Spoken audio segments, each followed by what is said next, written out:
Vijaynagar police સ્ટેશનના constable ખરા અર્થમાં પોલીસ મિત્ર સાબિત થયા.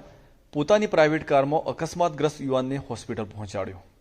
સાબરકાંઠા જિલ્લાના વિજયનગર ઈડર હાઈવે પર આજે એક પોલીસકર્મીએ પોતાની ફરજ સાથે માનવતાનું ઉત્તમ ઉદાહરણ પૂરું પાડ્યું છે. આજે બપોરે 1 વાગ્યાની આસપાસ વિજયનગરથી ઈડર રોડ પર વણજ પાસે મહિન્દ્રા મેક્સ અને મોટરસાયકલ વચ્ચે અકસ્માત સર્જાયો હતો. આ અકસ્માતમાં બાઇક ચાલક રોડની સાઈડમાં ફેંકાઈ જતા તેને માથા, હાથ અને પેટના ભાગે ગંભીર ઇજાઓ પહોંચી હતી. તે જ સમયે હિંમતનગર પોલીસ પરેડમાંથી પોતાની ફરજ પર પરત ફરી રહેલા વિજયનગર પોલીસ સ્ટેશનના કોન્સ્ટેબલ મહાવીરસિંહ પ્રભાતસિંહ ત્યાંથી પસાર થઈ રહ્યા હતા. તેમણે અકસ્માત જોતા તેઓ ઊભા રહી ગયા હતા અને ગાલની સ્થિતિ ગંભીર જણાતા 108ની રાહ જોયા વગર તેમણે માનવતા દાખવી પોતાની ખાનગી કારમાં ઇજાગ્રસ્તને તાત્કાલિક વિજયનગર સિવિલ હોસ્પિટલ પહોંચાડ્યા હતા.